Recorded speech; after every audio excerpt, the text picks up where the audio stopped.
In the summer of 1944, a whisper slithered through the German Sniper Corps, men who had frozen the blood of Soviet commissars in Stalingrad, who had erased battalion commanders from 1,000 meters in the rubble of Warsaw. The whisper was not of fear, it was confusion. Die Amerikaner, sie benehmen sich wie Verrückte. The Americans, they act like madmen. What could possibly puzzle an elite marksman with over 60 confirmed kills? The answer hid in the ancient, sunken lanes of Normandy, the bocage. Here, in a labyrinth of earth walls crowned with impenetrable hedgerows, the most advanced sniper doctrine in the world was about to shatter against an enemy who simply refused to stop walking forward. The date was June 17, 1944, 11 days after D-Day. The German 3rd Fallschirmjäger Division, elite paratroopers, dug into the countryside south of Carentan. Their sniper sections, equipped with scoped Karabiner 98K rifles, had one task: bleed the American advance to death, one skull at a time. They had done it to the Red Army for 3 years. They knew the script. A shot cracks. The target drops. His comrades freeze, hit the dirt, and wait for the next bullet to find them. Fear paralyzes the squad. The sniper owns the battlefield. But in the muddy pastures west of St. Lo, the script was being torn to shreds. German sniper after-action reports from the front, fragments of which survive in Bundesarchiv records, describe a phenomenon that defied all logic. American infantry squads, upon receiving sniper fire, did not take cover. They accelerated, they stood upright, and they began to shoot, not at a single muzzle flash, but at everything. The entire hedgerow erupted with a volume of fire so sustained, so terrifyingly dense, that seasoned German veterans swore they were facing heavy machine gun platoons. But they were not. It was just 12 men with M1 Garands. How could 12 rifles sound like 40? And why would a soldier make himself a bigger target the moment a sniper's crosshair found him?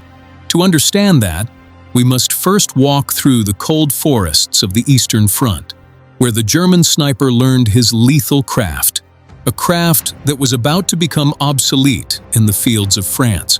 By 1944, the Wehrmacht sniper was a product of a brutal, unforgiving laboratory. Germany entered the sniper war reluctantly in 1941 after Soviet marksmen, like the legendary Vasily Zaitsev, inflicted such staggering casualties that Hitler ordered a massive expansion of sniper schools. The training, conducted at camps like Seetaler Alpe, was grounded in one unshakable principle: the single, well-aimed shot. The tool was the Mauser Karabiner 98K, a bolt-action rifle chambered in 7.922 57mm Mauser. It held 5 rounds in an internal magazine, loaded by stripper clip. Its effective range, with a 4x Zielwehr scope, exceeded 800 meters. Rate of fire: a practiced shooter could cycle the bolt, acquire a new target, and fire again every 4 to 5 seconds, perhaps 12 to 15 rounds per minute. But doctrine never emphasized volume. Doctrine emphasized concealment, patience, and the surgical assassination of officers, radio operators, and anyone who looked like he gave orders. A sniper was a scalpel, not a hammer. On the Eastern Front, the dynamic was psychological torture. Soviet infantry, often poorly trained and under-equipped, would halt entire advances when a single sniper bullet cracked overhead. Companies would go to ground, pinned in a frozen marsh for hours, waiting for darkness or artillery to silence the invisible threat. The sniper's greatest weapon was not his rifle. It was the fear that froze his prey. An immobile target is a dead target. The Germans had refined this into a grim art form. So when the battle-hardened snipers of the 3rd Fallschirmjäger and the 302nd Infantry Division transferred to Normandy, in May 1944, they carried this blueprint in their bones. The Normandy terrain seemed tailor-made for their craft. The bocage country, a patchwork of tiny fields, bounded by earthen dikes 6 to 10 feet high, topped with thick, intertwined roots and brambles, created 1,000 perfect hide sites. In a single field, a sniper could slip into a hedgerow, fire 3 shots, and vanish through a hidden tunnel of roots into the next field. The Americans, they were told, were soft, doughboys who relied on artillery and air power, not the bayonet. They would surely crumble when the invisible death began to speak. The first contact would prove the opposite. On June 13th, near the village of Carenton, a platoon of the 29th Infantry Division's 116th Infantry Regiment pushed into a hedgerow-flanked lane. A single German sniper opened fire from an oak tree. A staff sergeant crumpled, hit in the throat. The German sniper, Obergefreiter Werner, his full name lost to a burned personnel file, settled his crosshairs on the next man and waited for the squad to hit the dirt. He waited for the paralysis. Instead, he heard a sound he could not place, a sharp metallic ping, and then the world erupted. To the German soldier, the semi-automatic battle rifle was a theoretical possibility, not a standard-issue reality. The Wehrmacht had the Gewehr 43, a finicky gas-operated design, but it was issued in pitiful numbers. The standard was the bolt action. So when that American squad did not freeze, when instead every single rifleman began firing on the move, the sniper's brain simply could not process the mathematics. The weapon that redefined the infantry fight was the U.S. rifle, caliber 30 M1, the Garand. Designed by John C. Garand at Springfield Armory and adopted in 1936, it was the first semi-automatic rifle to be standard issue for an entire military force. General George S. Patton called it the greatest battle implement ever devised. And in the bocage, that was not hyperbole. Let us break down the physical reality that baffled German intelligence. The M1 Garand was gas-operated, rotating bolt, chambered in .30-06 Springfield, a powerful, flat-shooting cartridge capable of lethal hits at 500 yards. It fed from an 8-round N-block clip. When the last round fired, the clip ejected with a distinctive ping.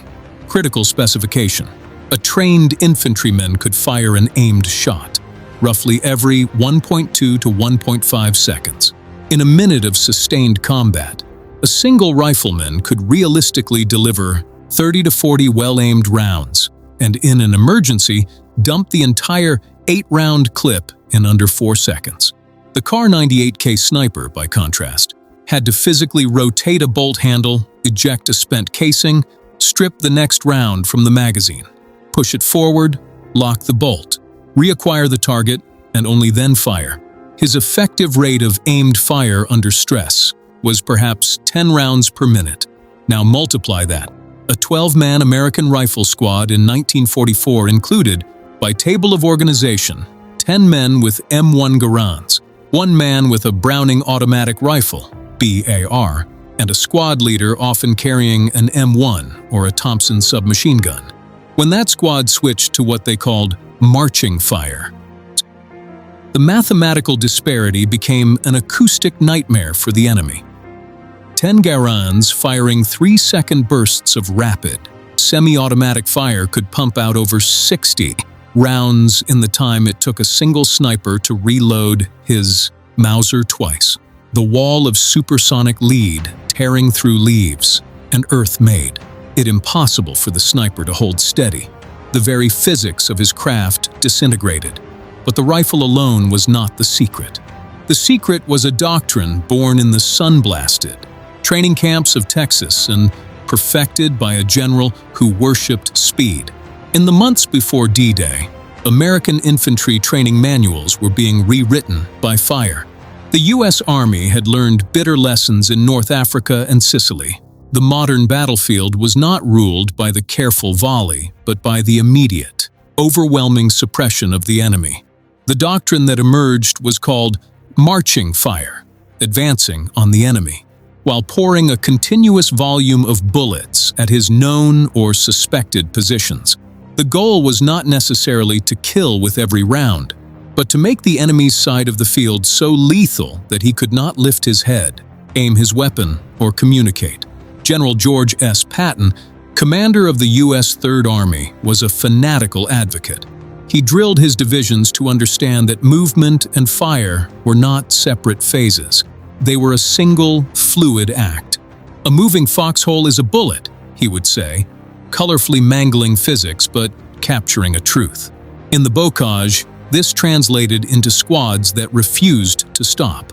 If a sniper fired and missed, or even if he hit, the squad did not drop prone, giving him time to work his bolt and find a second target. Instead, squad leaders shouted, "Keep walking! Pour it on that tree line!" The men would snap their Garands to their shoulders, still advancing at a deliberate walk, and hammer the suspected hedgerow with clip after clip. The barman would lean into the stock and stitch, a long burst across the base of the foliage. The noise was indescribable, a continuous, rippling roar of .30 caliber fire, punctuated by the ping-ping-ping of ejected clips. To the hidden German sniper, it truly did sound like a heavy machine gun company was bearing down on his position. This tactic neutralized the three things a sniper needed most: time, concealment, and a steady reticle. The American marching fire was inaccurate by precision marksmanship standards, but that was entirely the point. It was area suppression on a personal scale. Bullets hissing through leaves, snapping branches, and spattering mud inches from his face made the sniper flinch. A flinch meant a missed shot. A missed shot meant the wall of advancing infantry was 10 yards closer. 10 yards closer meant the next burst would rip straight through his hide. This was not a gunfight. It was an industrial process of psychological destruction. The bocage country of Normandy was a sniper's paradise, and, paradoxically, his perfect trap. The hedgerows were so thick that visibility often did not exceed 50 yards. In such a confined space, the traditional advantage of the long-range marksman evaporated. The German sniper could not engage from 800 meters. He had to let American patrols come almost to arm's length before firing. This spatial compression turned a surgical tool into a cornered animal. On July 11, 1944, during the grinding advance towards St. Lo, a platoon from the 1st Infantry Division, the Big Red One, entered an orchard near the hamlet of La Mare-Alain.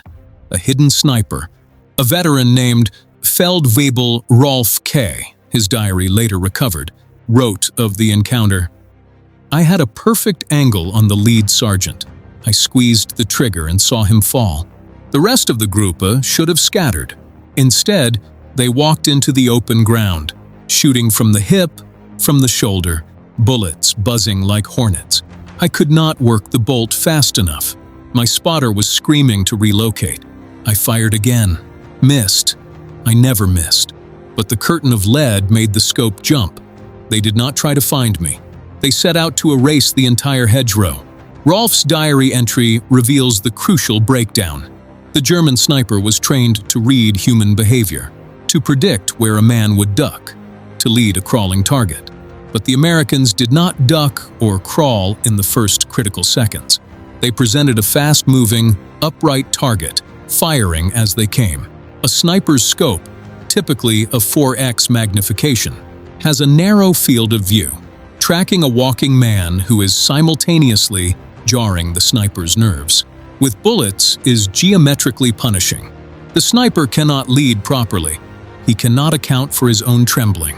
He ejects a spent casing, the brass pings against a root, and in that 1-second window of bolt manipulation, 3 more Garand rounds rip through the branches above him.